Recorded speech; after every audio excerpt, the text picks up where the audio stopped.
You're listening to Death of the Reader. Flex and Herds here for your Murder Mystery World Tour, and we are back discussing our second final Herds novel of the year, and it is Hercule Poirot in Silent Night by not Agatha Christie. What? Sophie Hannah. Sophie Hannah, you're not Agatha Christie. Or is she? Oh, from a reincarnated body, perhaps. Yes. I believe that. Sophie Hannah is in the middle of, I think now, a 5-book series expanding on the canon of Hercule Poirot, and this is the latest one, Silent Night. We're discussing chapters 1 to 12 this week on the show. Christmas themed, which is exciting. Yes. It's not quite Christmas at time of speaking, but I love the theme of this book. I love how jolly all of these characters are, except for the ones that aren't, which is most of them. Yeah. Most of them are downright depressing. I mean, it's great. Yeah, I mean, it's really interesting that it's actually the jolliness of our victim that supposedly gets Hercule Poirot out of his London apartment and out to Norfolk. Yeah, it reminds me a bit of the Father Brown short mystery wherein another jolly man has been killed. I don't know if there's a relation here, some inspiration, but the solution to that mystery obviously relied on the fact that the character seemed so jolly. So I'm excited to see, Flex, as you solve this book, how you ascribe the characteristics of Saint Nicholas himself to our murder victim. Yeah, I mean, essentially what's happened is that Stanley Niven, a man who was ever so jolly, has died in his hospital bed, and Poirot has been summoned out by his detective friend's mother to come and investigate the case so that her host, when he goes into hospital, get killed trying to solve the murder. Yeah, there's lots of fun kind of character dynamics going on here because when Catchpool, that's the other detective's name, his mother shows up, his mother pretends to be somebody else to get in the door because she knows that her son doesn't want to see her around Christmas. He wants to spend Christmas with Poirot because that's just the kind of cute things they do together. But she tricks her way in the front door and says, well, you must come to Old Frelly, which is this basically mansion castle that's like sinking into the swamp actively, like sinking into the sea, I should say. It's interesting because Cynthia, Edward's mother, describes it as this grand mansion, which will be a great tragic loss when it finally falls into the sea. It's just dusty and awful, isn't it? Like, the way that it sounded to me is like a 3D kit bash. Like all of the pieces of the mansion don't necessarily fit together, but the 3D modeler who made it just like stuck junk in there to fill it out. Well, I mean, that's the impression we get of quite a few of the characters as we meet them. The first person we meet, they have like all these various bits and pieces of clothing that they're traveling from one place to another. Everything in the house doesn't make sense. The cook ladles lumps of meat onto the table. Like, it's miserable. And what I really enjoy about this is obviously it's Christmas themed and we're playing on that idea. You know, obviously we're putting the mindset of Edward Catchpool, who doesn't want to see his mother for Christmas. We're playing on that idea of, you know, somebody says you should come to the family gathering for Christmas. It won't be as bad as you remember. But for these characters, it's much worse. You know, it's an awful, awful time for them. And then there's also a murder they have to solve. So it just keeps going. Yeah, I mean, I think it's really interesting the way that there's so much stuff in this novel that happens that is either going to be characterization or clues. Like, obviously it could be both, but I think that the way that Sophie Hannah has like played with it really allows the book to have a sense of narrative momentum without what are going to be clues bogging it down with just data, essentially. Like, you know, we have Maddie walk up the stairs dressed in all of these clothes, and she's like, well, this is just a more efficient way to get these clothes to the garbage tip. And it's like, you got hands, Maddie. You couldn't have got like a box or something. Like, this is the method that you've chosen. It's an incredibly strange decision. Yeah, I think it's really cool actually that we've spent, I think, all the time so far, aside from the bath in the sea that Catchpool takes, which is another one of those things where his mother said, oh, you should come up and have a swim in the sea. It's good for you. But then as soon as he gets there, she's like, oh, don't actually do that. It's freezing. It's a bad idea. I don't know. It's the middle of winter. Why would he do? Yeah, it's great. He's like, why did you tell me to do that? She's like, oh, I never told you to do that. She's awful. But most of the time that we've had so far has been in the mansion where obviously the murder takes place in the hospital. So, of course, the question is, why are we spending so much time in this entirely unrelated location with these characters who couldn't possibly have committed the murder, of course, because most of them were here or whatever. We spend so much time getting to know all the different rooms in the house and the various creaks and groans of the place. And I love the way that Sophie goes about finding organic ways for us to learn more about the characters. The dinner scene is obviously a favorite, where the meal is awful and Edward doesn't get along with everybody, and the tensions within the house as well begin to rise because there are these two brothers who married two sisters, which sounds like a great idea because, how else do you meet people? You meet people that marry your brother or whatever. Exactly, and then you enslave their parents to come and work to in be your the kitchen. servants. Yeah, so it's so clear that even though this could be a beautiful, happy family, the circumstances of who's married who has led to this boiling pot of emotion that's just about to tip over, right? And it's also really interesting because we have at once portrayed the demeanor of our impending victim, Arnold Laurier. It said he didn't really like spending money. He liked putting money towards things that were important and improving his community. So his mansion's falling apart, but he got rid of his servants. He's underpaying the people he's replaced them with. Stuff's in just bad condition to the point of being useless. He's got such an interesting mindset. I mean, he's a whole thing unto himself, but the stated goal is that he wants to save money for his children so that he will live in poverty until he dies, and then his kids will have a great life. But they're all living with him. They're all living with him until he dies, so their lives are going to be miserable until that happens, which means maybe they'll be thankful when he's murdered. I wonder if that's going to happen. I wonder if that's going to be involved in the plot at some point. He's really interesting. He also wants to get involved in the murder case. He comes to Poirot and says, all right, I have some really cool evidence I'd like to share with you, but I'll only share it with you if you let me solve the murder myself. Yeah. Which is just stupid. I love that line. I love that line where Poirot just hears that and goes well, you see, my men, as you call them, wouldn't try and coax me. Yeah. It's so good. It's such a great scene. And Arnold's fantastic, honestly. I love him. It's also so interesting that Sophie Hannah then gets Catchpool to leave, so we don't see the information completely that Arnold gives him. Then later Poirot says he didn't get the information, and then we get a letter from Albert with the information, but Albert hasn't been seen in 3 chapters. It's such a great sequence of events to both thrum up the character of Arnold and create this question of, is this information actually what Arnold was going to say? He's kind of this enigma. And I don't know about you, but at this point in the novel, I was definitely thinking, is Arnold suspicious? Is he working with Poirot? Is this some kind of scheme that he and Poirot have cooked up together and Catchpool is just not informed? There's all sorts of room for thinking about how is Arnold approaching trying to solve this murder that he really has no business solving, Yeah, I think the other thing that's really fascinating about this is the way that we have this framing device come in early in the story where 2 of the non-familial characters in the house, Felix Rawcliffe and Robert Osgood, spend the entire car ride from the train that they collect Edward and Poirot and Cynthia at talking about Romeo and Rosalind. Yes. Fascinating, isn't it? Because we're establishing their pedigree, knowing Romeo and Juliet, obviously, but they're not talking about the characters that you would expect them to be talking about. And it's very clear that this story is in some way analogous to the situation in the house. I did find it slightly frustrating that the excerpts of their dialogue we get don't really seem to actually say that much.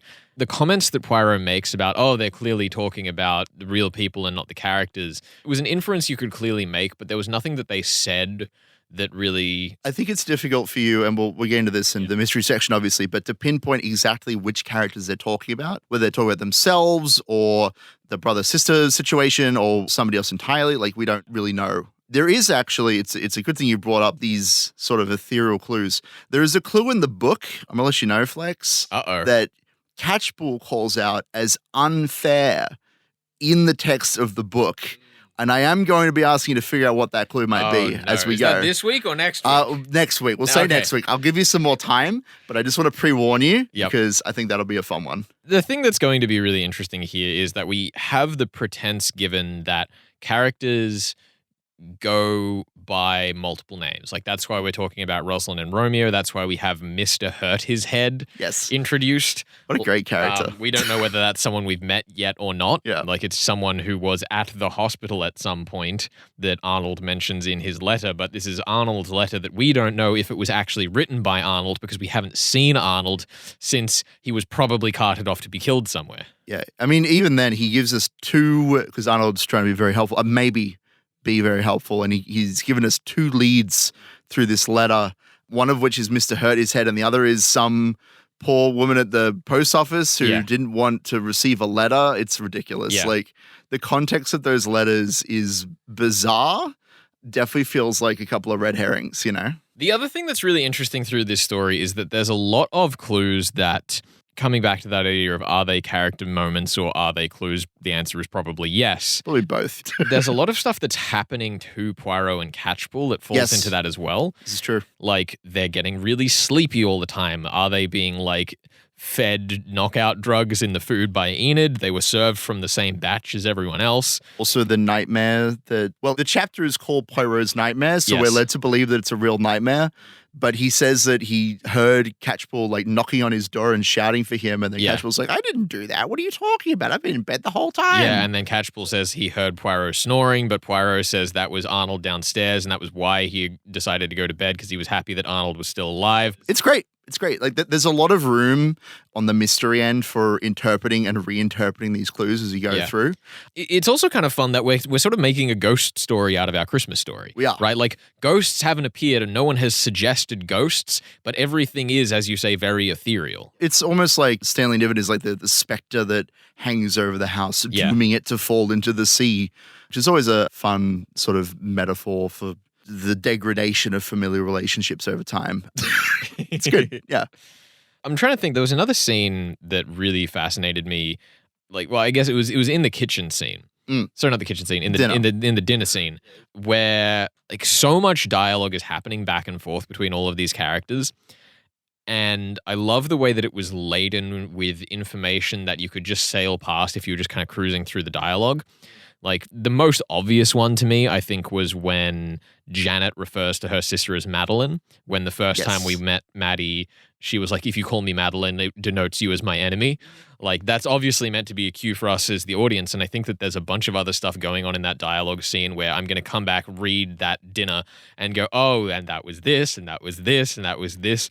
And it just has that aura of mystery possibility to me, but I don't know quite in which way to throw it just yet. And it's so much fun. Yeah, there's a lot of good stuff like that where you kind of realize that the way that a character's been referring to another character or the absence of comment on a particular issue by a character that should care about it, that sort of thing, will come back and be very significant. Because I do think that the majority of the characters, certainly the core like family, is extremely well fleshed out in that regard. You know, they all have their particular family dynamics, and the middle part of the book is really getting to the nuts and bolts of like, who cares about who in what ways. So I'm excited to get to that. The other thing that I do want to find out, I'm careful to research things because I'm not the one who's read all the way to the end of the book, but this is set in 1931, and I can't off the top of my head remember when in Poirot canon that falls, because I did feel like Poirot was a little bubblier than I've read him in the other books that I've read of his. I'm not that familiar with the extended Poirot canon, I'll be honest, but I feel like this book just in general is very lighthearted. Yeah. Like, we're playing into that idea of like, if our murder victim was the jolliest man alive, then we need to keep pace with them. Yeah. You know, like Poirot does a lot of silly stuff in this book. He makes some quips and he makes fun of Catchpool, and, you know, and of course, we're dealing with Cynthia, who is just a bundle of silly tropes, silly mother tropes. We have that fantastic contrast between Cynthia and Dr. Osgood, where Cynthia interrupts Poirot correcting her, calling him French, and then Dr. Osgood preempts him and calls him Belgium, observing that other people would think he was French. Like, there's very explicitly a whole bunch of like counter dynamics that are set up through the ways people interact with him. Yeah. Cynthia is a very privileged woman, let's put it that way. Like, in the initial scene, she completely overrides Poirot's authority. She says, you know, "We're in such a hurry, I couldn't possibly tell you all about this crime. We barely have enough time for tea and cakes." The Poirot household doesn't have their manservant Georges has to go out and like procure tea and cakes for them. She's acting as though this is like, this is the more important thing. Not talking about the murder, getting these stupid cakes. I know. And then we get back to Frelly when like we finally arrive there, and everyone is like, oh yeah, Cynthia like had only been here for 3 days, when Cynthia had been making it sound like she'd been taking care of the house this entire time. She's as old as the house and she loves the house, but she's barely been there at all. Yeah, she's completely miserable. I hope she gets her comeuppance by the end of the book, but it's not going to happen, is it? Look, you don't know. She could fall off a balcony or something and hurt herself really badly. Look, I don't want that to happen to her, but like, I mean, if it happened, I wouldn't be surprised. I mean, you know, it could happen. Anyhow, we should wrap this part of the discussion here, and we'll be back in just a bit to talk about The Mystery of Silent Night by Sophie Hannah. We're discussing chapters 1 to 12 on your Murder Mystery World Tour. Stay tuned. You're on 2SER 107.3.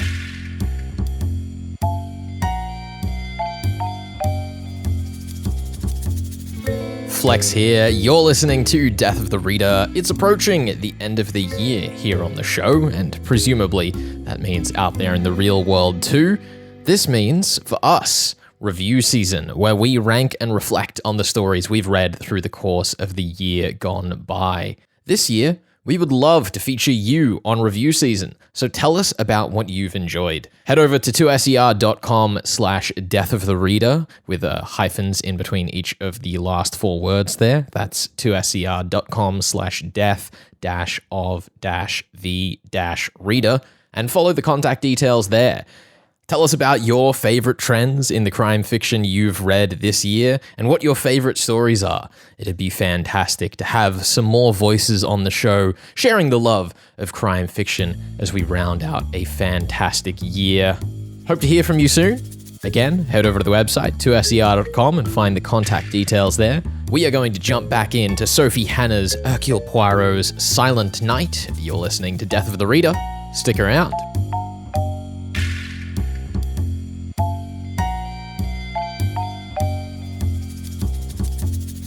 You're listening to Death of the Reader.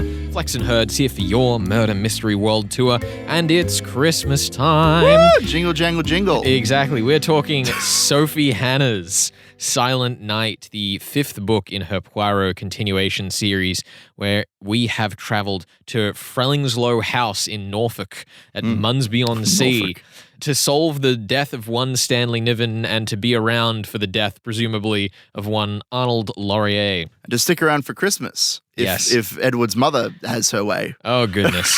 It's a whole other thing.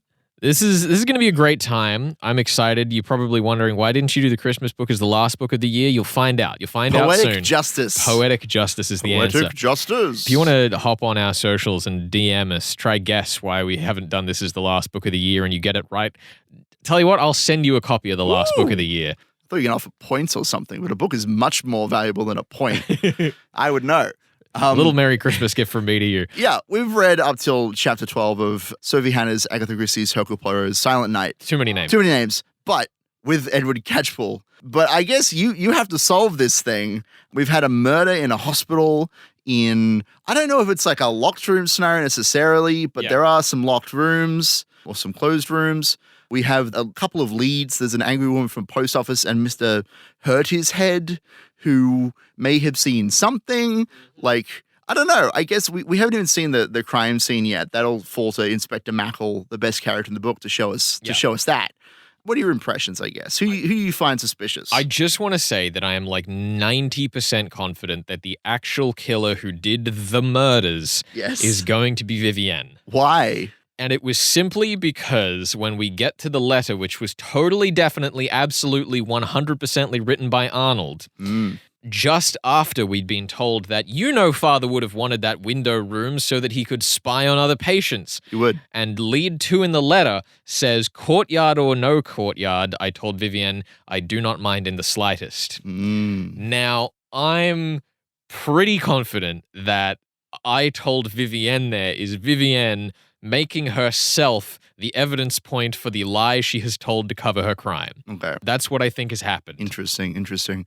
So you're saying that this discussion about the courtyard is the linchpin of the whole murder mystery. That's what I'm hearing. No, but I think it's my best lead when, quite honestly, for the rest of the mystery, I'm a little floundering. Okay. Like, it's said that the entire family of the Lauriers were in Albert's 2B room when the murder took place.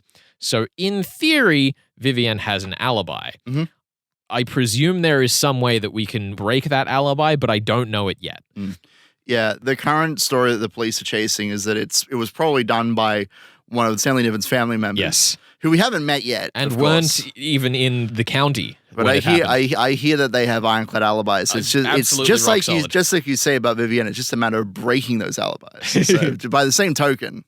Yeah, I guess, why do you think that Stanley Niven has even been killed then? He seems like a perfectly lovely chap, hanging out in a hospital next to the room that Arnold was going to look at. Like, I don't know. I remember when I was reading this section, I thought maybe there's something up with the room. Maybe, we're trying to kill Stanley to get his room or something. Maybe there's something special in there. But what do you think? Why is Stanley Niven the victim of such graphic violence? I feel like the reason is going to be that it is something from Vivienne's past. We have this mention that she was alone and had nothing at 29. Sure. And that Arnold became her whole world. And I feel like the implication that I get from the Romeo and Rosalind nod and from the way that she is like distraught through a lot of the novel. She says she's given up getting Arnold to not try to solve this crime. She's like distraught when she finds out that Stanley Niven had died.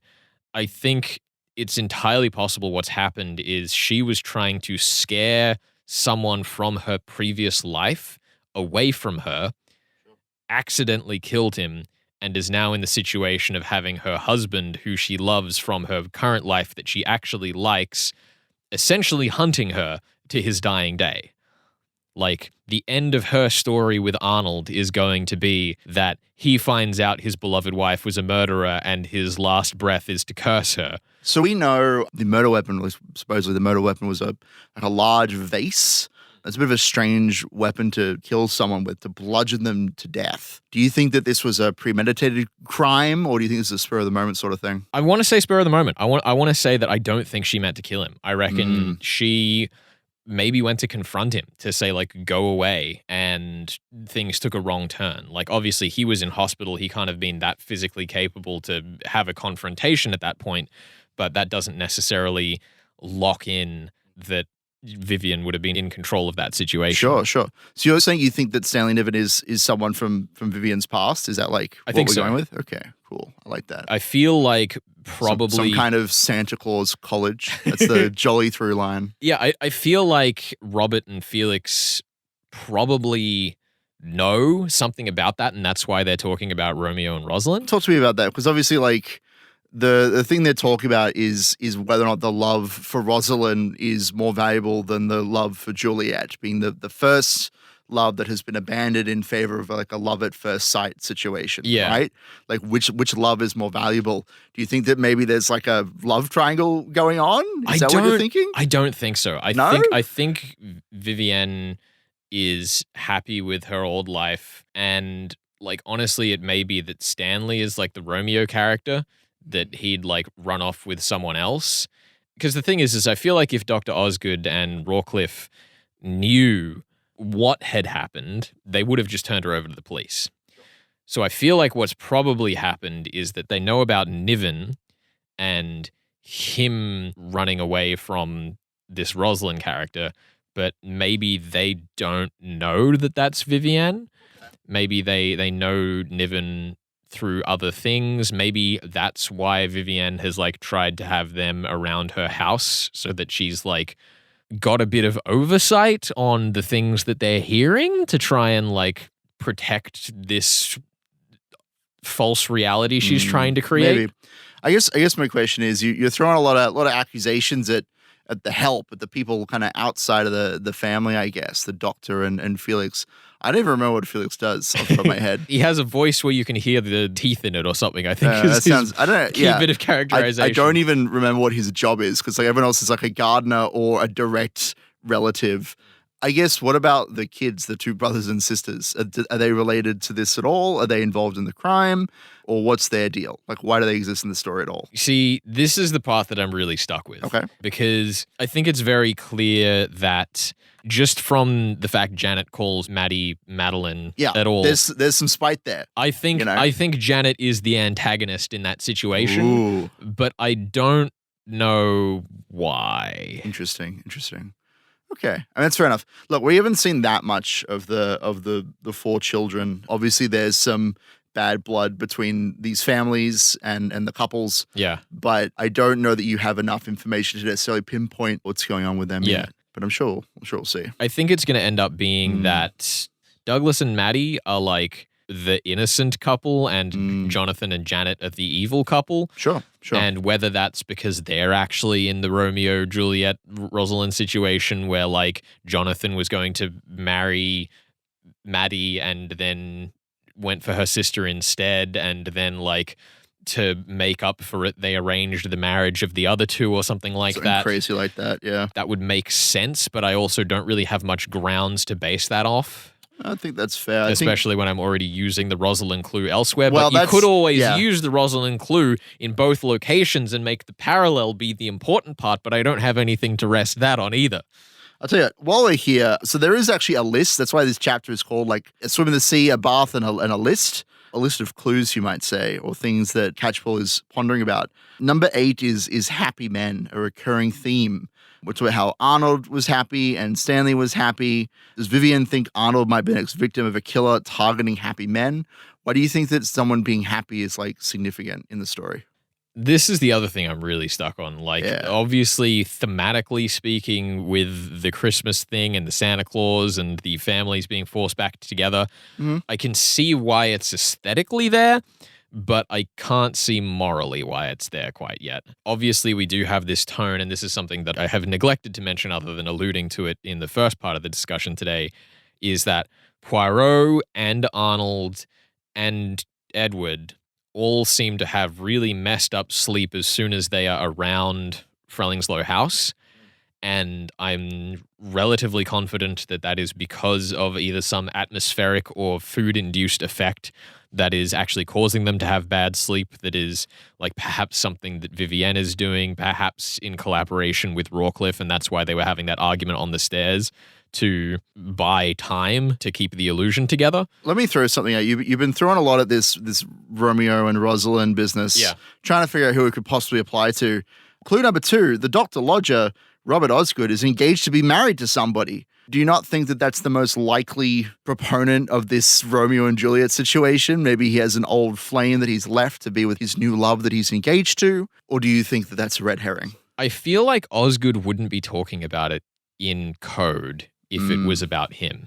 I feel like Rawcliffe would just be speaking in second person to him if it was about him. Because if they're talking about Osgood's relationship, why would you say in that situation, is Romeo someone else? Is Rosalind his partner? Like, I guess it is something you can explain. Sure. But I don't think that in the company of Hercule Poirot and Edward Catchpool that they would necessarily like need to keep that charade going. That's fair.